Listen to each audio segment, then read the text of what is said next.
Buenas noches, amigas y amigos de SUTV, Canal 15 desde la Universidad de Costa Rica y también estudiantes de la Cátedra de Introducción a la Economía. En esta ocasión vamos a hablar sobre la pobreza en Costa Rica y para hacerlo tenemos al profesor Juan Diego Trejos, subdirector del Instituto de Investigaciones en Ciencias Económicas, y al profesor Ronulfo Jiménez, quien es el coordinador de la cátedra, es un poco el responsable de que esta forma de comunicarnos con ustedes, amigas y amigos, pero también con los estudiantes, haya surgido. Don Juan Diego, ¿cómo define usted la pobreza? Bueno, la pobreza se puede definir como una situación de privación socialmente inaceptable. Eso lo que significa es que es una medición que está vinculada con la sociedad que se trata. Es una medición que es normativa y es una medición que va cambiando en el tiempo. Y en esa dirección, como es una situación... Déjeme tal vez un minutito ahí. Esto lo que querría decir es que dependiendo de la sociedad que se trate, quiere decir que en un país africano y en un país del norte de Europa, esa definición cambiaría naturalmente. ¿Sería eso lo que estamos diciendo? Es lo que estamos diciendo. Lo que es privación y lo que es socialmente inaceptable sería diferente según el contexto social en que se ubica la gente, y va cambiando en el tiempo dentro del mismo contexto, ¿verdad? Y entonces es normativo eso. En cada sociedad tiene que definir qué es lo que es socialmente inaceptable, y entonces existen algunas metodologías para establecer esos límites normativos. Lo más común es centrarse en lo que sería la privación material extrema, es decir, cuál es la privación que pone en riesgo la vida y la salud de las personas, y entonces ver cuáles son los recursos que ocupan las familias para no caer en ese nivel de privación extrema, y entonces a partir de ese monto de recursos que ocuparía la familia se determina como un límite de pobreza. Por eso también, y una de esas formas de medir qué es la línea de pobreza, si no entiendo mal, es 1.65 la canasta básica alimentaria, y esto de la canasta básica alimentaria podría estar puesto en esto de aquello que no pone en peligro la vida ni la salud. Sí, la metodología más común es esa, que pone el énfasis en una canasta alimentaria, pone el énfasis en las necesidades de alimentación, porque son necesidades que de una forma bastante científica se pueden determinar cuáles son los requerimientos mínimos nutricionales de las personas para que puedan reproducir su capacidad, y eso se puede traducir en una canasta de alimentos respetando los patrones de consumo de la sociedad. Por eso está vinculado con la situación social, y el valor de esa canasta es una canasta que se calcula para una persona. El valor de esa canasta sería una línea de pobreza extrema. Entonces, las familias que tienen recursos que no alcanzan por persona a ese valor de esa canasta serían familias que no les alcanza ni siquiera para comer, y eso es lo que se define en una situación de pobreza extrema. Y el asunto es cómo llegamos a incorporar las otras necesidades no alimentarias. Siempre necesidades materiales, porque no hay necesidades inmateriales, no se pueden valorar fácilmente. Siempre necesidades materiales, cómo se incorporan, y entonces ahí lo que se usa es un coeficiente, el inverso, lo que llamarían los economistas el coeficiente de Engel, es decir, partiendo de que Engel demostraba que había una fracción del consumo que se destinaba a alimentos, y entonces el inverso de eso es lo que se destina a no alimentos. Y entonces se investiga en las familias cuánto gastan en alimentos, entonces cuánto gastan en no alimentos, y entonces eso es el inverso de eso, es lo que en el caso de Costa Rica es en promedio como 2, de que uno ocupa el doble de alimentos, el equivalente a un monto igual a alimentos para cubrir los no alimentos, o sea que estamos gastando cerca de la mitad del gasto en alimentos, y eso entonces daría la línea de pobreza. Hace algunos ayeres, don Ronulfo, usted y don Víctor Hugo Céspedes escribieron para la Academia de Centroamérica un libro con una llamativa portada que, si mi memoria no me engaña, se llamaba La pobreza en Costa Rica. por cierto, también don Juan Diego y don Juan Diego con don Pablo Sauma, también profesor de la escuela, han escrito de manera profusa sobre este y temas relacionados. ¿Qué historia podríamos contar un poco digamos, sobre el transcurso de la medición de la pobreza, la medición y la pobreza, que es lo que es importante? Y la evolución de la pobreza. Sí, fue un libro donde queríamos ver cómo ha evolucionado la pobreza en Costa Rica. Hay que tomar en cuenta que es importante ver la evolución de la pobreza en el largo plazo, porque en realidad es un fenómeno que, si bien lo podemos ver año a año, es en plazos largos cuando uno puede ver las verdaderas tendencias que tiene el fenómeno. Ahí se examinan varios periodos. Costa Rica tuvo de 1950 a 1980 un periodo de crecimiento muy fuerte de la economía, un periodo de estabilidad económica también, y también esos fenómenos fueron acompañados por una importante reducción de la pobreza. Las primeras mediciones de pobreza se hacen en los 70 en realidad, pero algunos datos que se hacen para los años 60 y que se comparan con lo que luego ocurrió en los 70 muestran que hay una importante reducción de la pobreza. Luego tenemos a principios de los 80 que ese fenómeno se interrumpe y más bien hay un aumento en la pobreza en la crisis de 1980-1981. Tenemos una recesión muy fuerte, inflaciones muy fuertes y un aumento muy fuerte de la pobreza. De ahí en adelante, del 82 hasta el 90 o 94, ha habido un periodo de reducción de pobreza. Y por otro lado, también hay un fenómeno, y es que en los últimos 10 años la pobreza más o menos ha estado estancada, medida con la forma tradicional de medir de la que hablábamos, de la línea de pobreza, donde se contrasta cuánto vale una canasta en comparación con el ingreso de las familias, que se hace con la información de la encuesta de ingresos, de la encuesta de hogares que hace el INEC todos los años. En los últimos 10 años podemos decir que la pobreza ha estado estancada alrededor de un 20%, subiendo un poco, disminuyendo, pero cerca de una quinta parte de la población, de las familias costarricenses, están consideradas en condición de pobreza. ¿Y cuánto estaría en pobreza extrema siguiendo esa misma medición más o menos de los últimos 5 años? Debe andar el promedio, debe andar en 6-7% de las familias que están en esa condición de pobreza extrema, que no alcanzan ni siquiera para comprar la canasta de alimentos.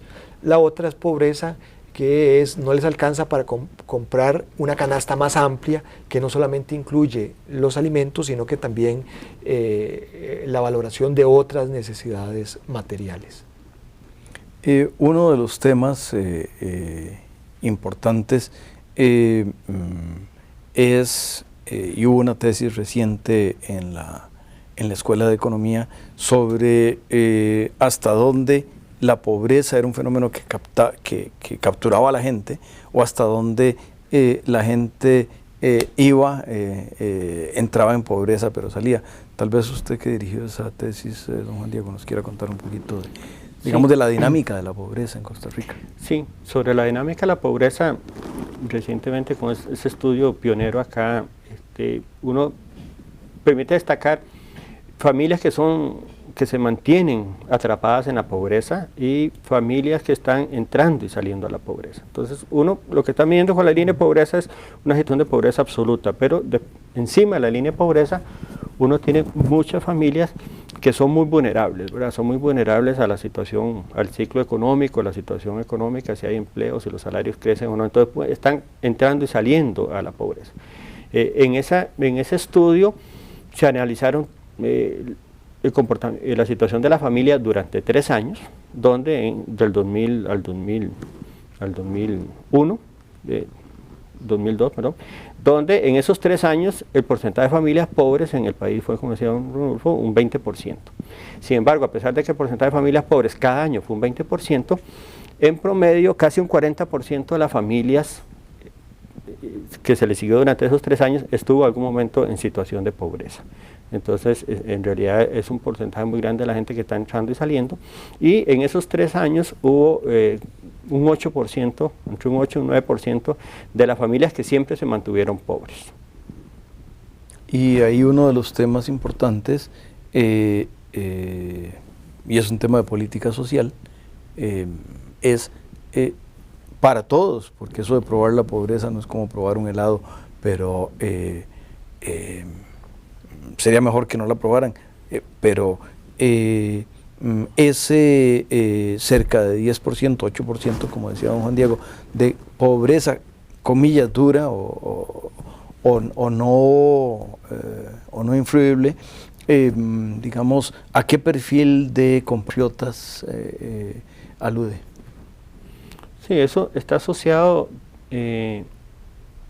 primero a familias que son más numerosas, que tienen muchos hijos, hijos pequeños, ¿verdad?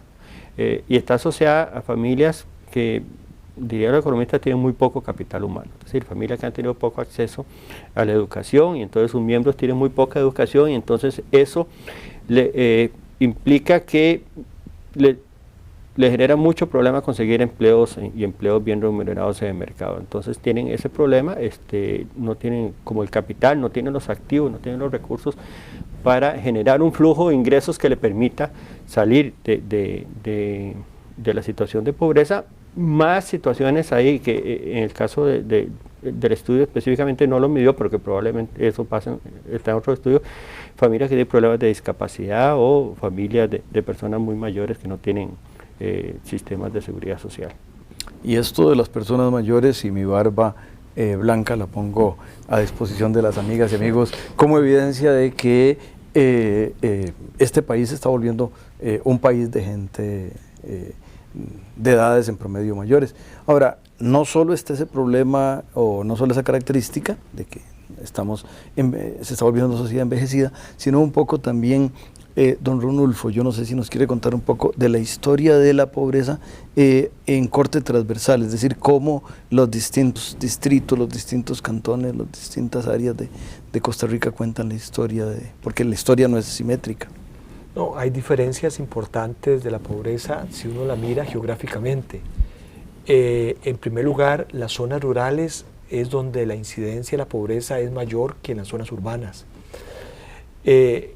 La pobreza urbana es la que se ve más, porque está concentrada, pero la pobreza más dura es la que es en las zonas rurales, que es una pobreza con una mayor dispersión.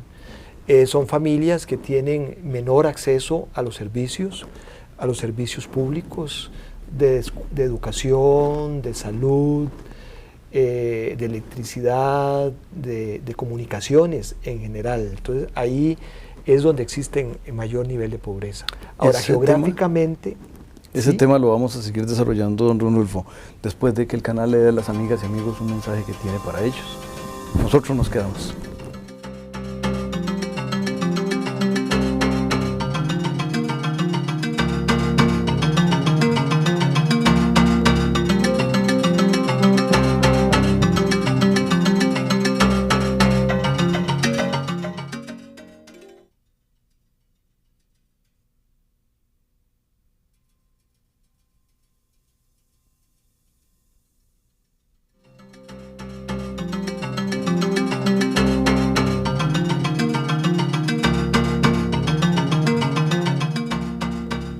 Estábamos, amigas y amigos y estudiantes de la Cátedra de Introducción a la Economía, también amigas y amigos, conversando sobre el tema de la pobreza, y el profesor Jiménez estaba caracterizando un poco este problema de urbano y rural, y que creo que incluso también el acceso a los bienes y la necesidad de los bienes también cambia en los dos entornos. Definitivamente son pobrezas las dos, pero son pobrezas muy diferentes, la pobreza urbana y la rural.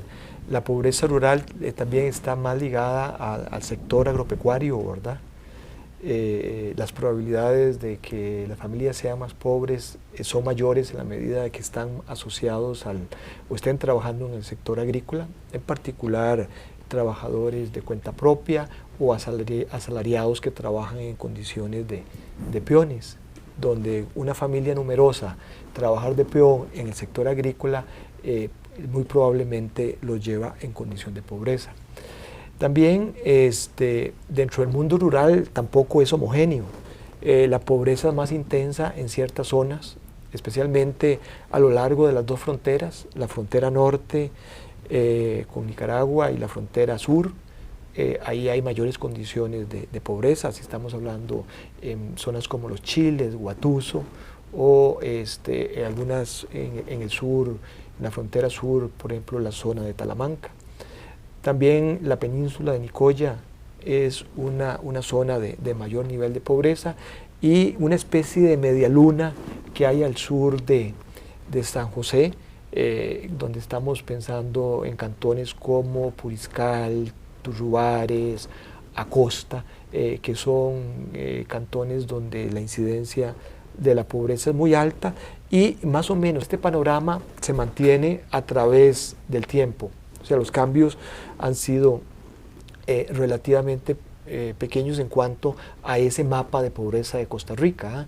Puede ser que todo el país haya dejado de ser pobre o haya disminuido sus niveles de pobreza en los últimos 20 o 30 años, pero claro, las definiciones de pobreza también se van haciendo más estrictas, se pide más, precisamente por lo que planteaba Juan Diego, en el sentido de que es un concepto social, y en la medida en que el país avanza, pues entonces los requisitos que se ponen en la metodología para definir quiénes son pobres o no son más altos. Entonces ese mapa de pobreza parece siempre muy semejante a través de los últimos años.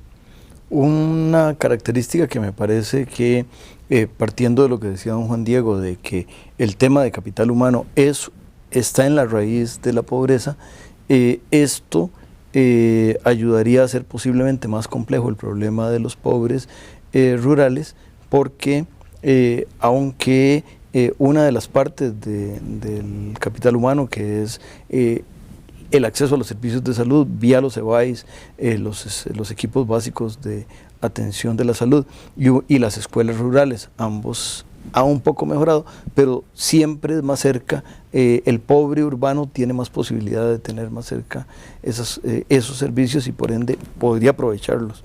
Claro, tiene más acceso el pobre urbano a ciertos servicios, incluso a elementos de la política social, como puede ser educación, salud, los programas de Limas, donde puede demandar esos programas con mayor facilidad que el pobre rural.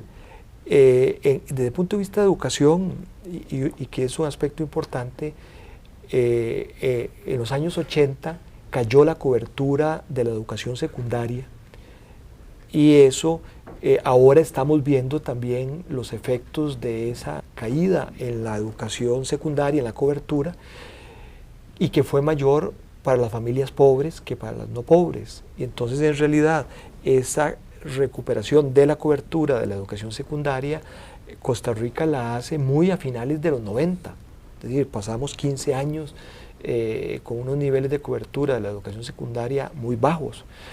Y el tener ese capital humano, el tener educación, hace mucho la diferencia. Cuando uno ve cuál es la probabilidad de una familia donde el jefe de la familia tenga educación secundaria de ser pobre, es relativamente bajo. Pero cuando se ve una familia donde el jefe no tiene educación secundaria, digamos, tiene nada más educación primaria, las probabilidades de que esa familia sea pobre son bastante altas. Don Juan Diego, está por salir, y posiblemente hacia finales de año el país va a conocer la encuesta de ingreso-gasto, que nos va a dar un perfil renovado del país que somos, pero también a partir de él se van a dar, en algún momento de 2006, una serie de definiciones nuevas. Estas vendrán entonces, pero ¿hacia dónde uno esperaría que las nuevas mediciones estén llevando este proceso de detectar pobreza y razones que lo expliquen. Sí, con la encuesta de ingresos y gastos que ya se terminó el trabajo de campo y que para finales de año ya están algunos datos, se va a poder hacer dos cosas. Primero, se va a tener una mejor medición del ingreso y entonces se va a tener una mejor precisión de la incidencia de la pobreza en las familias. Y con esa mejor medición del ingreso también va a ser posible mejorar el instrumento que se usa anualmente, que es la encuesta de empleo, para medir el ingreso de las familias, que es el que se contrasta contra la línea de pobreza para determinar quién es pobre. Entonces, yo creo que ahí va a haber mucha información que va a permitir mejorar la medición de los recursos de las familias. Y la otra cosa que permite la encuesta de ingresos y gastos es actualizar la línea de pobreza. Es una encuesta que mide detalladamente el consumo de todos los productos, incluyendo los alimentos, y entonces a partir de esa encuesta se va a recalcular la línea de pobreza. Se va a estimar la línea de pobreza, actualizando la canasta en términos, no solo cuáles son los requerimientos nutricionales, sino la canasta en términos de alimentos, y también actualizando el coeficiente que mide la canasta de no alimentos. Yo lo que me imagino es que eso va a implicar un aumento de la línea de pobreza. Cada vez que se actualiza la canasta en el tiempo, como decía Rodolfo, como la sociedad va evolucionando, va aumentando los ingresos medios de la sociedad, entonces los requerimientos mínimos de consumo van aumentando. Entonces probablemente ahora no solo la canasta de alimentos sea un poco más sofisticada y sea más cara, sino que la proporción de gasto de cada anual alimento va a ser ahora mucho más que el 50%. Entonces la canasta probablemente no alimentaria, habría que multiplicar la canasta de alimentos por cerca de 3 para llegar a la línea de pobreza. Sí, entonces naturalmente más gente va a quedar de este lado o de aquel lado. Más gente. En este tema digamos, ya no solo el tema de la pobreza y su medición, sino un poco en tema de políticas, algunas de las cosas que a veces los estudiosos de otras disciplinas de sociología, más o menos como que estarían interesados casi en que se prohíba la pobreza y que se den una serie de leyes como para que... Pero me parece que este canal del capital humano y un poco la forma en que eso opera a través de los mercados, me parece que plantea que el problema es más complicado que eso. ¿No le parecería a usted, don Rodolfo? Definitivamente, es decir, un poco la pregunta es ¿qué hacer para reducir la pobreza? Digamos, esa es la pregunta. Ahí, digamos, deben existir varias vertientes en esa respuesta, sin que creo que nadie tenga la respuesta única. Una vertiente está relacionado con lo que pase con el crecimiento de la economía. En la medida en que el país pueda crecer el ingreso, existen posibilidades para reducir la pobreza, pero también va a depender de cómo se distribuya el ingreso. Entonces son dos cosas que afectan a la pobreza. Es un lado, cuánto está creciendo el pastel, qué tan grande o qué tan chico se está haciendo el pastel que hay para todos los costarricenses, y el otro tema es cómo está distribuido ese pastel. Entonces hay temas de cómo el pastel debe crecer, y están los temas también de cómo deben lograrse mejores mecanismos distributivos. Que las dos cosas no son independientes, no estoy diciendo que primero hay que poner a crecer y luego distribuir, sino que son procesos que hay que hacer en forma simultánea, donde el tema distributivo hay un papel importante para la política social. ¿Y cuáles son, digamos, las políticas económicas y sociales? Hay políticas desde el lado económico también que tienen que ver con la distribución, son las políticas de infraestructura, a dónde va a estar la infraestructura, si va a estar en las zonas más pobres o si van a estar en las zonas menos pobres, qué es lo que se va a estar haciendo para incorporar a la actividad productiva a pequeños productores, a pequeños empresarios, todo el tema de pequeño productor agropecuario, el tema de las pymes, digamos, son temas importantes desde el punto de vista económico y cómo la economía genera empleo para los que se están incorporando en la fuerza de trabajo, con qué productividad y con qué salarios. Digamos que ese es como un lado de la tijera. Uh-huh. El otro lado de la tijera es política social, y que aquí hay como dos elementos también que no son excluyentes. Uno son las políticas universales, es la formación de capital humano, es la educación de las personas, tanto la educación formal como la educación para el trabajo. Digamos que son elementos que por un lado la economía debería de generar posibilidades de empleo, pero por otro lado la gente debería tener la capacidad de acceder a empleos con mayor nivel de productividad y de ingreso. Están los temas de salud,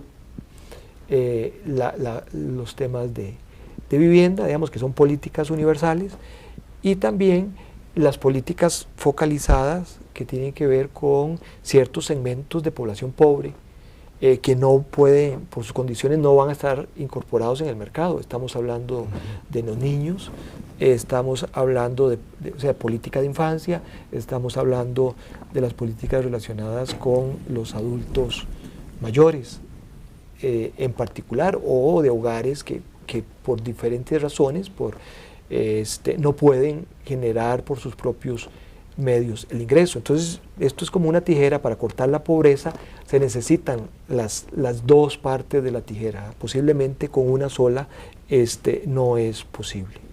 Don Juan Diego, en el último minuto que nos queda del programa, alguna gente dice que a los economistas no les interesa la pobreza.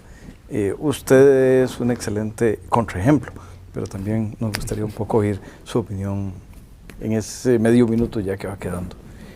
Yo creo que eso ha sido una preocupación por el tema distributivo, por el tema de la pobreza, ha sido una preocupación dentro de las ciencias económicas, ¿verdad? A veces ha primado mucho el énfasis de lo que uno podría llamar los macroeconomistas, preocupados por los equilibrios macro y por el crecimiento, pero siempre ha habido un grupo importante de área de investigación, el tema de la distribución del ingreso de la pobreza, y yo creo que hay muchos desarrollos teóricos y desarrollos sobre todo metodológicos para analizar y para proponer políticas, para evaluar políticas, que son áreas de las ciencias económicas. Pues muchísimas gracias a ustedes, gracias a los estudiantes y a las amigas y amigos por habernos acompañado esta noche. Les recordamos que este programa se va a repetir el próximo domingo a las 6 de la tarde, que el próximo miércoles tendremos un programa nuevo en esta renovada y siempre entusiasta radiodifusora de la televisión universitaria. Y de nuevo, buenas noches y a ustedes muchas gracias.